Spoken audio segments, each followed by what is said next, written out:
Hello friends, आज मैं आप लोगों के लिए बुद्धि और उसके सिद्धांत बहुत सरल रूप में लेके आई हूँ। तो आप सबसे पहले हम समझेंगे कि बुद्धि क्या है। बुद्धि वह मानसिक शक्ति है जो वस्तुओं और तथ्यों को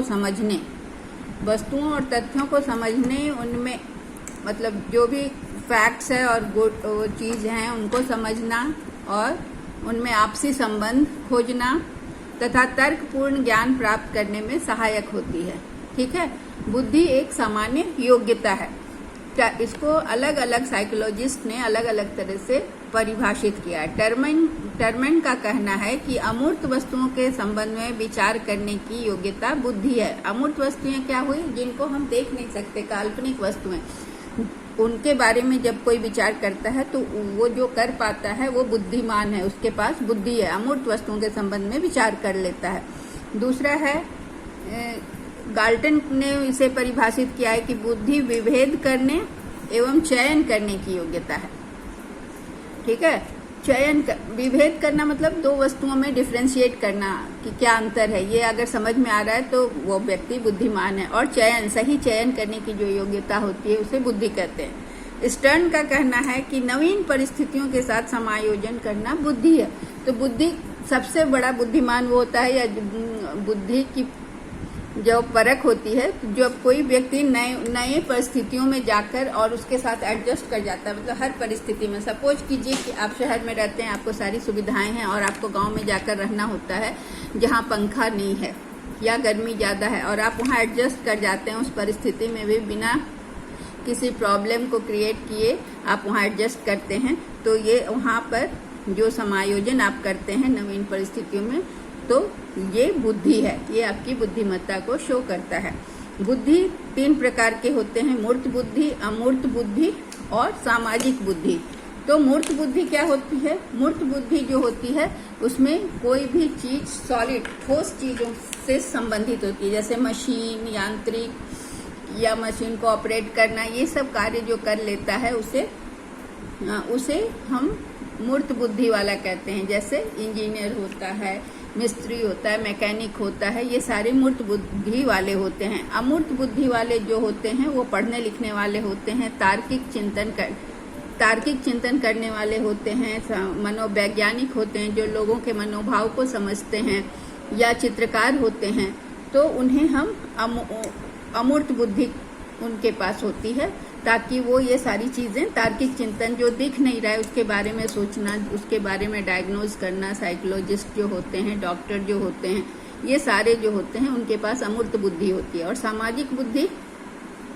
सामाजिक बुद्धि वो होती है जो सामाजिक व्यक्तियों के साथ संबंध स्थापित करना, उनको समझना, उनको समझने की योग्यता रखते हैं और उन्हें अपनी बातों से प्रभावित कर लेते हैं, या उनको अपने मन के अनुकूल बनाने की जिनमें योग्यता होती है, उसे सामाजिक बुद्धि कहते हैं। इसमें आते हैं राजनेता लोग, समाज सुधारक, सेल्समैन, ये सारे सामाजिक बुद्धि वाले होते हैं।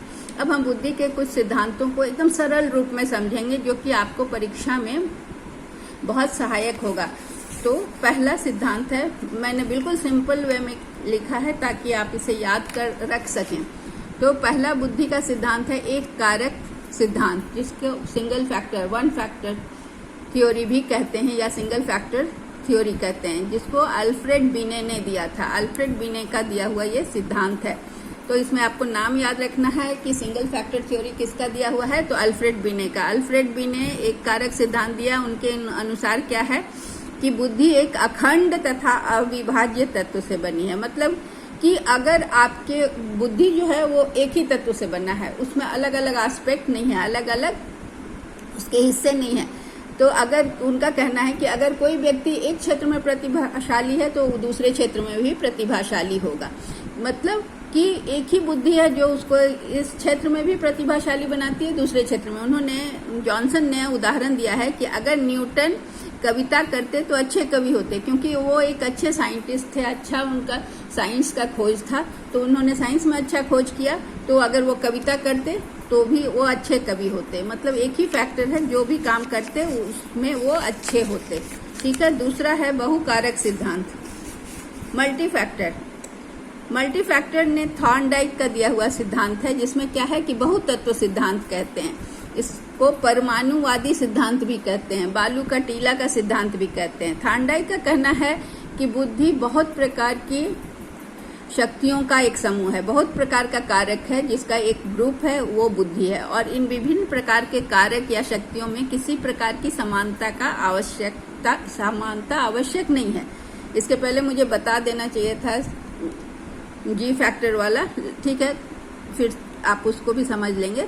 तो थॉर्नडाइक का कहना है कि अलग अलग मानसिक क्रियाओं में सहसंबंध जी फैक्टर से न होकर उभयनिष्ठ वजह से होती है।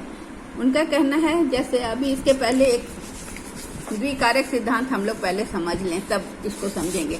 द्विकारक सिद्धांत स्पीयरमैन का दिया हुआ है, देखिए याद रखिएगा।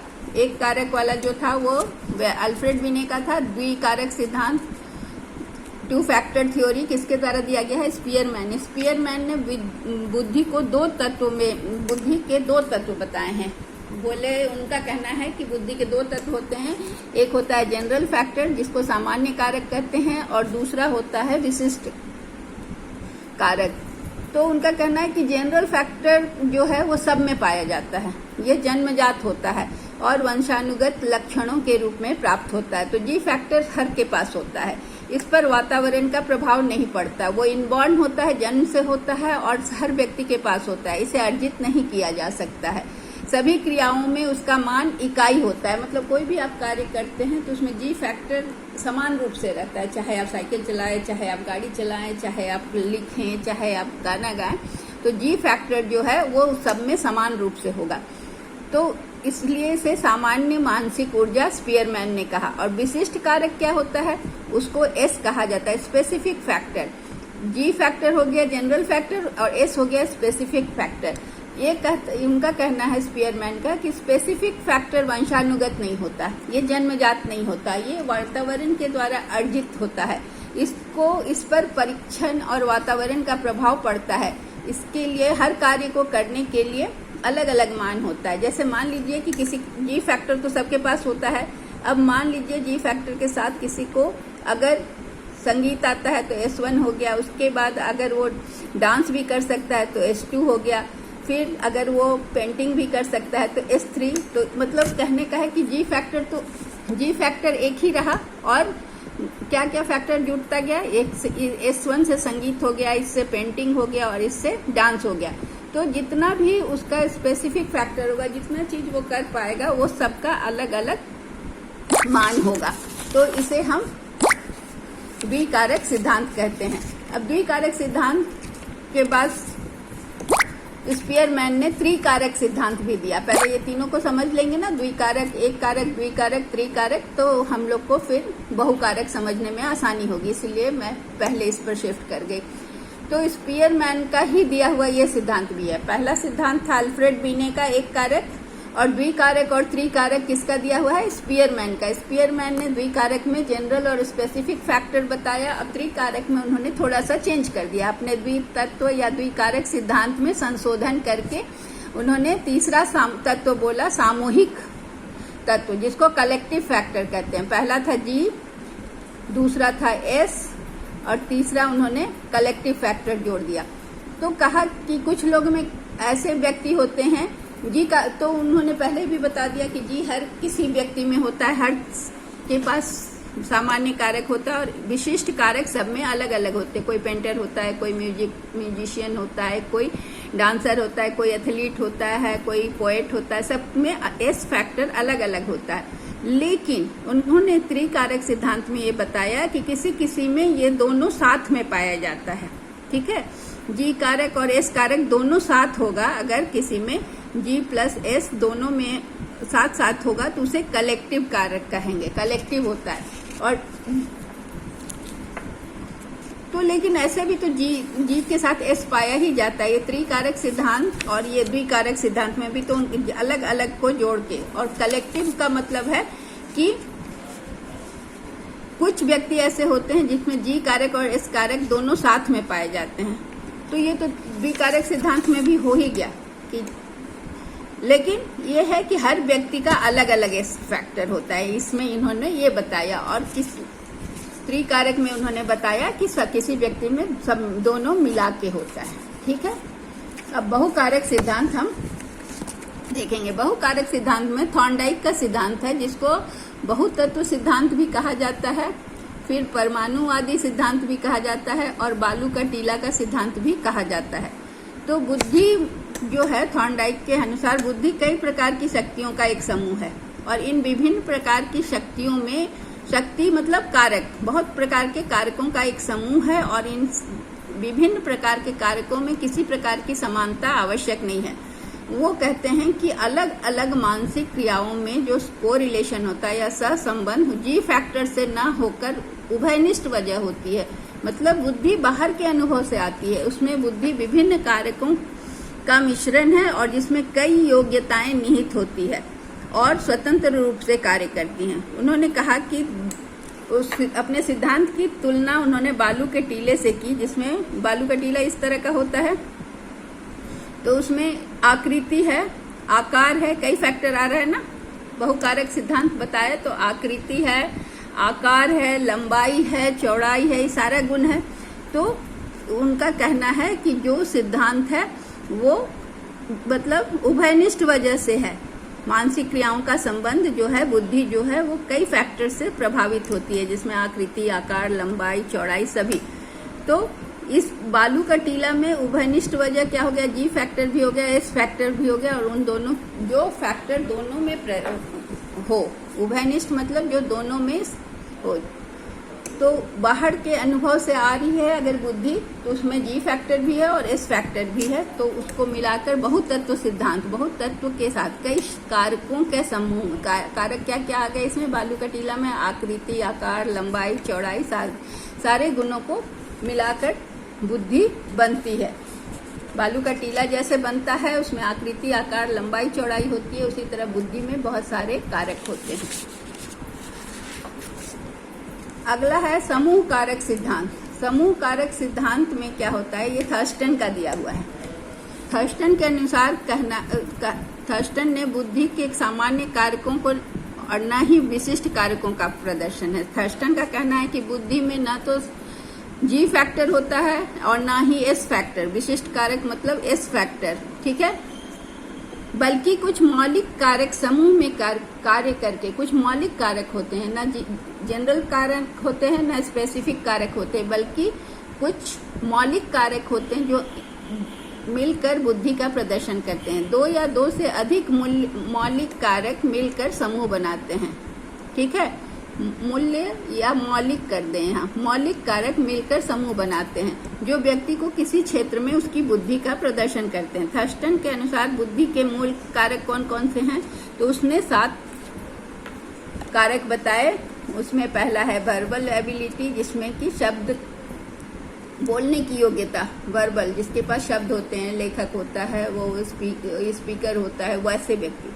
प्रत्यक्षीकरण योग्यता, किसी लोगों को ना परसेप्शन बहुत अच्छा होता है, कोई चीज का परसेप्शन, वो देखे बिना उस चीज के बारे में बहुत अच्छा वर्णन कर देते हैं। दैशिक योग्यता, किसी के पास दैशिक योग्यता, स्पेशल स्पेस मैनेजमेंट जो होता है, जो किसी भी कम जगह में इसको बहुत अच्छे से बना देते हैं, तो उसे कहते हैं दैशिक। स्पेशल योग्यता, आंकिक योग्यता, कुछ लोग नंबर के न्यूमेरिकल्स में ज्यादा तेज होते हैं, मतलब कैलकुलेशन वगैरह जल्दी कर पाते हैं। कुछ लोगों को मैथ नंबर से डर लगता है ना, तो ये योग्यता जिनमें होती है वो अच्छे से नंबर का काम कर लेते हैं। फिर मेंटल एबिलिटी, कुछ लोगों की मेंटल एबिलिटी इतनी ज़्यादा होती है कि उनका क्रिटिकल थिंकिंग, तार्किक चिंतन, लॉजिक, ये सारा बहुत तेज होता है, तो वो कोई भी चीज़ को जल्दी समझ जाते हैं। शब्द प्रवाह, किसी के पास वर्ड का फ्लुएंसी बहुत ज़्यादा होता है, जब वो कुछ बोलना शुरू करते हैं या लिखना शुरू करते हैं तो उनके पास शब्दों का समूह बहुत ज़्यादा प्रवाह रहता है, वो शब्दों का प्रयोग करते हैं। फिर तार्किक योग्यता, किसी में क्या होता है, लॉजिकल पावर होता है, वो रीजनिंग कर सकते हैं और अपनी बातों को तर्क के आधार पर समझ भी सकते हैं और समझा सकते हैं। तो थर्स्टन ने इन समूहों को, ये 7 समूहों को आधार मानकर प्राइमरी मेंटल एबिलिटी टेस्ट नामक पुस्तक लिखी। तो ये समूह कारक सिद्धांत जो है वो थर्स्टन का दिया हुआ है। ठीक है, अगला है प्रतिदर्श का सिद्धांत। प्रतिदर्श का मतलब होता है सैंपल। तो ये छोटा सा सिद्धांत है, इसको समझने के लिए थॉमसन का दिया हुआ है, नाम याद रखना है। तो उन्होंने बताया कि सैंपल क्या मतलब है। सैंपल जैसे गेहूं की मुट्ठी को लेकर जांचना, बोरा से गेहूं, एक बोरी का गेहूं में से एक मुट्ठी गेहूं निकालकर जैसे आप देखते हैं कि कैसा गेहूं है, तो वो क्या हुआ, सैंपल। पूरे बोरे में तो एक जैसा गेहूं है, उसमें से आपने एक मुट्ठी निकाला और उसको जांचा, तो ये सैंपल मॉडल कहलाता है। तो इसमें बुद्धि कैसे होता है कि सैंपल से आप निष्कर्ष निकालते हैं। तो यहाँ बुद्धि क्या परिचायक होता है कि सैंपल से आप सही निष्कर्ष निकालते हैं कि नहीं। जैसे घर में चावल बनता है, तो चावल बनाते समय आपने देखा होगा कि चावल के कुछ दानों को निकालकर हम देखते हैं कि वो पका है कि नहीं। तो वो चावल को देखकर पका हुआ है कि नहीं पका है, अगर हम सही देख लेते हैं, अगर कच्चा ही चावल को हमने उतार दिया तो फिर हमारा क्या होगा कि हमारी बुद्धि कम है। वहाँ पर बुद्धि, हमने अपना बुद्धि का परिचय नहीं दिया, बल्कि हमने कच्चे चावल को ही उतार दिया। और अगर चावल अच्छे से पक गया है और तब हम उसको बनाते हैं, तो वहाँ पर हम सैंपल के आधार पर जज करने की बुद्धि को प्रदर्शित किया। ठीक है। अगला है त्रिघटीय सिद्धांत, स्टर्नबर्ग का दिया हुआ ये सिद्धांत है, जिसको उन्होंने बियॉन्ड IQ नामक पुस्तक में लिखा। इसे सूचना संसाधन सिद्धांत या त्रितंत्रीय सिद्धांत भी कहते हैं। सूचना संसाधन सिद्धांत भी नाम से आने से आपको याद रखना होगा कि स्टर्नबर्ग का सिद्धांत है। उन्होंने बताया कि बुद्धि आलोचनात्मक होती है। 3 तरह की बुद्धि होती है, पहला सृजनात्मक, दूसरा संदर्भात्मक और तीसरा घटकीय। तो सृजनात्मक बुद्धि क्या होती है, इसमें पूर्व ज्ञान और अनुभवजन्य बुद्धि होती है। इस बुद्धि में जो व्यक्ति होता है सृजनात्मक बुद्धि का, वो कुछ नया सोचता है, कुछ नई चीजें लाता है, मौलिकता को बढ़ावा देता है और नए नियम और नए सिद्धांतों का निर्माण करता है, जिसके पास सृजनात्मक बुद्धि होती है। त्रिघटकीय में उन्होंने 3 तरह की बुद्धि बताई। संदर्भात्मक बुद्धि जो है वो सूझबूझ और व्यवहारात्मक होती है। व्यवहार पर ज्यादा जोर रहता है। संदर्भात्मक बुद्धि व्यक्ति के सूझबूझ और व्यवहार में दिखाई देती है। यह व्यक्ति के वातावरण के साथ समायोजन में सहायक होती है। व्यवहार में जो बुद्धि दिखती है संदर्भात्मक, तो किसी भी वातावरण में जाके आप एडजस्ट कर पाते हो, तो वो आप में संदर्भात्मक बुद्धि होती है, व्यवहारिक बुद्धि होती है। तीसरा है घटकीय बुद्धि। इस बुद्धि की सहायता से व्यक्ति क्या करता है, तर्क वितर्क, वाद विवाद और समस्याओं के समाधान व कार्यों के विभाजन जैसे कार्यों को कर सकता है। मतलब वाद विवाद में अपना पक्ष या उसके अगेंस्ट बोल सकता है। फिर कार्य का विभाजन, किसको कौन सा कार्य दिया जाए। तो ये घटकीय बुद्धि, जिसमें विश्लेषण करने की बुद्धि होती है, एनालाइज करने की बुद्धि होती है, वो इस बुद्धि की सहायता से कार्यों का विभाजन और समस्याओं का समाधान कर सकता है। स्टर्नबर्ग का कहना है कि उनका ये नहीं मानना है, वो कहते थे कि जिसका IQ लेवल कम हो जीवन में सफल नहीं हो सकता है। अगर ये कोई कहता है तो वो इस बात को नहीं मानते थे। बोलते सफलता बुद्धि पर निर्भर करती है, IQ पर नहीं। जिसका IQ ज्यादा है वो सफल होगा और जिसका IQ लेवल कम है वो असफल होगा। ये कहना गलत है, वो इस बात को नहीं मानते हैं। तो ये हुआ, मैंने छोटा छोटा सा लिखा है ताकि आपको समझने में आसान हो और याद करने में आसान हो। उसके बाद है हमारा गिलफर्ड का सिद्धांत। गिलफर्ड का 3 आयामी सिद्धांत के अनुसार गिलफर्ड जो है वो बुद्धि को 3 कारक से बुद्धि को मापते हैं। इस सिद्धांत के अनुसार 3 कारक हैं। पहला है कंटेंट, विषय वस्तु, दूसरा है संक्रिया जो ऑपरेशन होता है, वस्तु मतलब क्रिया, ऑपरेशन, और तीसरा है उत्पाद मतलब प्रोडक्ट। तो विषय वस्तु 3 कारक जो हैं गिलफर्ड के, उसमें से पहला कारक में क्या क्या आता है ये हम देखें। विषय वस्तु, किसी समस्या को सुलझाने हेतु काम में ली गई सामग्री विषय वस्तु कहलाती है। मान लीजिए किसी समस्या को हम सुलझाने के लिए कुछ सामग्री या क्या अप्रोच लगाए, किस तरह से उस समस्या को सुलझाने की कोशिश किए, उसको हम विषय वस्तु कहते हैं। ये 4 तरह की होती थी, पर इसका संशोधन करके इसको 5 तरह का कर दिया गया। तो पहला क्या है, किसी भी समस्या को सुलझाने के लिए पहले विजुअल चाहिए, देखते हैं हम, फिर सुनते हैं, फिर शाब्दिक शब्दों में लिखते हैं, फिर सांकेतिक और व्यवहारिक। तो ये विषय वस्तु हमें कहाँ कहाँ से मिलता है? देखकर, सुनकर, लिखकर, संकेतों से और व्यवहार से। उसके बाद हम क्या करते हैं? दूसरा है संक्रिया। संक्रिया में क्या होता है कि सामान्य समस्या समाधान हेतु जो भी क्रिया अपनाई जाती है, किसी समस्या का समाधान हेतु पहले हम उसको देखते हैं, सुनते हैं, सारा कर लिए, उसके बाद अब उसको समाधान करने के लिए कौन सी क्रिया करते हैं? तो मेमोरी रिटेंशन, स्मृति प्रतिधारण, जो हमने देखा उसको याद रखा, फिर उसका मूल्यांकन किया, फिर डाइवर्जेंट प्रोडक्शन, मतलब क्या हुआ कि उसके बहुत सारे एस्पेक्ट्स को देखा गया। डाइवर्जेंट मतलब बहुत सारे। फिर क्या हुआ कि उसका एक कारण ढूंढा, बहुत सारे कारणों में सबसे प्रमुख कारण को ढूंढा गया। उसके बाद है कॉग्निशन, संज्ञानात्मक, उसके बाद उसके बारे में ज्ञान प्राप्त किए। फिर विषय वस्तु में संक्रिया जो अब हम अपना लिए, ये सारी चीजें मेमोरी रिटेंशन और याद करके, मूल्यांकन करके, उसके बहुत सारे एस्पेक्ट्स को देखकर, फिर एक कारण, मुख्य कारण को पता करके जो हमें ज्ञान होता है, उसके बाद संक्रिया हो गया। फिर तब हमें परिणाम प्राप्त होते हैं, तो उसे उत्पाद कहते हैं। तो परिणाम किस किस तरह के होते हैं? यूनिट्स होते हैं, क्लासेस होते हैं, रिलेशन, सिस्टम, ट्रांसफॉर्मेशन और निहितार्थ। इस मॉडल को बुद्धि संरचना मॉडल या बॉक्स मॉडल या घनाकार कोष्ठ मॉडल भी कहते हैं। इसके लिए मैं एक पूरा लेक्चर बना के लाऊंगी जिसको आप समझ पाएंगे बढ़िया से, ठीक है। अब उसके बाद गार्डनर का बहुबुद्धि कारक सिद्धांत, ये भी बहुबुद्धि कारक सिद्धांत थर्स्टन के सिद्धांत से मिलता जुलता है। इसमें बुद्धि के 10 कारक बताए हैं गार्डनर ने, याद रखिएगा नाम। सभी बुद्धि के अलग अलग सिद्धांतों के नाम, जो प्रणेता हैं उनके नाम आपको याद रखना है। ये क्वेश्चन इस तरह से आता है, बहुबुद्धि कारक सिद्धांत किसका दिया हुआ है? तो गार्डनर के सिद्धांत को बहुबुद्धि कारक कहते हैं। इस गार्डनर के अनुसार बुद्धि के 10 कारक हैं। पहला होता है भाषाई बुद्धि।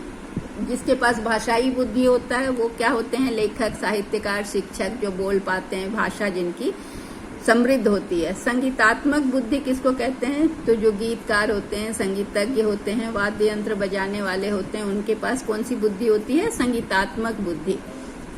फिर है तार्किक बुद्धि, जिसमें नंबर, सांख्यिकी वाले होते हैं, गणितज्ञ होते हैं, वकील होते हैं, ये इनके पास तार्किक बुद्धि होती है। किसी भी समस्या का समाधान या क्वेश्चन को सॉल्व करने का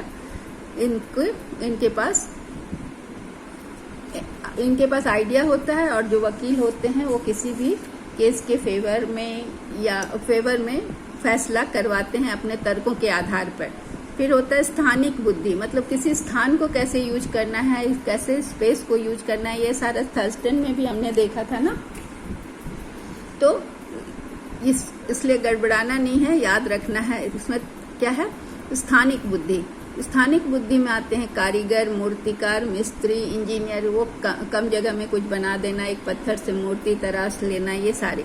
फिर शारीरिक गतिज बुद्धि। शारीरिक गतिज बुद्धि जो होती है उसमें होता है कि अपने बॉडी के मूवमेंट को कंट्रोल करना, शरीर की गतिविधियों को कंट्रोल करना। तो कौन करता है? डांसर करते हैं अपने शरीर के एक्शंस को। फिर शल्य चिकित्सक इतना माइन्यूटली अच्छे से ऑपरेशन कर देते हैं शरीर के एकदम अंदर, आँख के अंदर छोटी से छोटी नस को ठीक कर देना। ये सारी चीजें क्या होता है? शारीरिक गतिज बुद्धि होती है, क्योंकि उनको इतना प्रेसिजन होता है इस काम को करने में। फिर तैराक होते हैं जो अपने बॉडी के मूवमेंट से समंदर और नदियां पार करते हैं। फिर अंतरा वैयक्तिक विधि। अंतरा वैयक्तिक मतलब होता है अपने अंदर देखने वाली बुद्धि। तो ऐसे होते हैं योगी और तपस्वी जो खुद पर, अपने भावों पर, मनोभावों पर कंट्रोल कर लेते हैं। फिर होता है अंतर वैयक्तिक बुद्धि। अंतर वैयक्तिक बुद्धि में जो होता है, जो दूसरे की समस्याओं को समाधान करने में मदद करते हैं, या दूसरों को के लिए अपने सामान को दूसरों को बेचने वाले सेल्समैन होते हैं, राजनेता होते हैं और काउंसलर होते हैं। फिर 8वां है अस्तित्ववादी बुद्धि। अस्तित्ववादी बुद्धि में दार्शनिक विचारक होते हैं, वैज्ञानिक विचारक होते हैं, जो हम मानव के अस्तित्व के बारे में बात करते हैं। फिर होता है प्रकृतिवादी बुद्धि, जिसमें जो प्रकृति से जुड़े होते हैं, पर्यावरण विशेषज्ञ, किसान, जंतु वैज्ञानिक, जो प्रकृति से को पढ़ना, प्रकृति को समझना, मिट्टी को समझना, ये सब जानते हैं, उन्हें प्रकृतिवादी बुद्धि होती है। फिर है आध्यात्मवादी बुद्धि। उसमें जो आध्यात्मिक होते हैं, जो जीवन मरण के प्रश्नों का उत्तर देने वाले होते हैं, जीवन क्या है, मरने के बाद मनुष्य कहाँ जाता है, मृत्यु क्यों होती है, इस तरह के प्रश्नों का जो उत्तर देते हैं उन्हें आध्यात्मवादी बुद्धि कहते हैं। तो ये हो गया आज बुद्धि के बारे में, एकदम सरल तरीके से बुद्धि के सिद्धांत को समझना। तो आप इसको याद करेंगे तो आपकी परीक्षा में आपके बहुत काम आएगा। धन्यवाद।